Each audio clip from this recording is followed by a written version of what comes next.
नमस्कार किसान भाइयों। मैं Adesh Surendra Deshmukh, college of agriculture, Nagpur का स्टूडेंट, मेरे इस यूट्यूब चैनल पे आप सभी लोगों का हार्दिक स्वागत करता हूँ।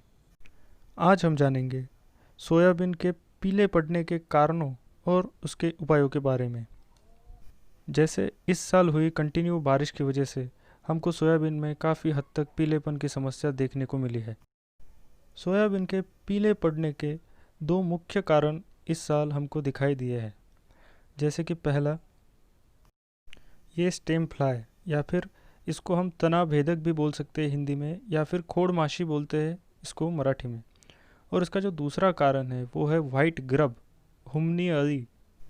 इन कीड़ों की वजह से भी सोयाबीन में पीलापन आ सकता है। या फिर इसका दूसरा कारण हो सकता है फंफूदों का प्रकोप, जिसको हम लोग इंग्लिश में फंगल डिसीजेज भी बोलते हैं। महाराष्ट्र में हर साल इन फंफूदों की वजह से या फिर फंगल डिसीजेस की वजह से सोयाबीन की फसल का बहुत भारी मात्रा में नुकसान देखा जाता है। इस साल अगस्त के महीने में हुई मूसलाधार बारिश की वजह से बहुत ज़्यादा फंगल डिसीजेस देखे गए हैं। उसमें से पहला है एरियल ब्लाइट।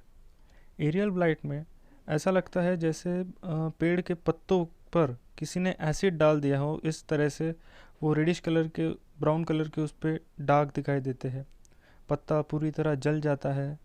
और इसका जो मुख्य कारण है वो बहुत ज़्यादा बारिश या फिर पानी का ज़्यादा से ज़्यादा ज़मीन में भराव होना, या फिर पानी वहीं पे स्टैग्नेंट वाटर की कंडीशन होना, इसकी वजह से इसका प्रकोप भारी मात्रा में देखा जाता है।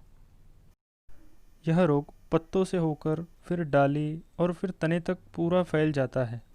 सोयाबीन के पीलेपन का दूसरा मुख्य कारण है मैरोथीसियम पर्ण दाग, जिसको इंग्लिश में लिप स्पॉट भी कहा जाता है। यह बिल्कुल ऐसा नज़र आता है जैसे लोहे पर जंग चढ़ता है, जैसे उसके दाग रहते हैं। उसी प्रकार से पत्तों पे इसके दाग पड़ना चालू होते हैं और सोयाबीन धीरे धीरे पूरी पीली पड़ जाती है। इससे काफ़ी हद तक नुकसान देखा गया है।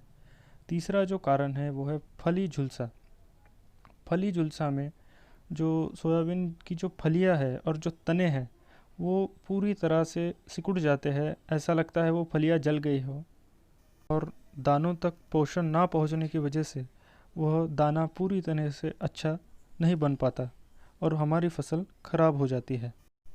तो यही कुछ कारण हैं जिसकी वजह से हमको सोयाबीन में पीलेपन की समस्या देखने को मिलती है। तो चलिए अब हम लोग इसके उपायों की तरफ बढ़ते हैं।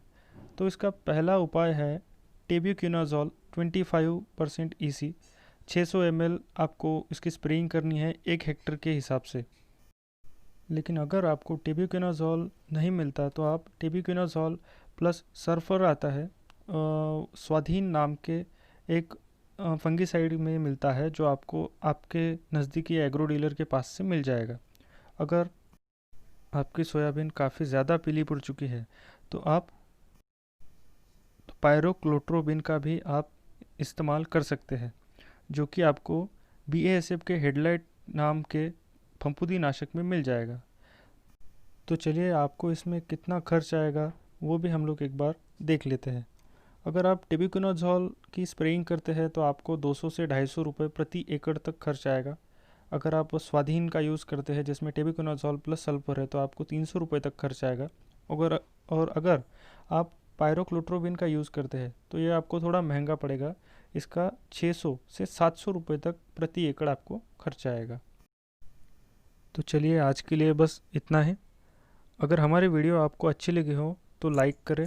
अगर आप हमारे चैनल पर नए हो तो सब्सक्राइब करें। Thank you so much for watching.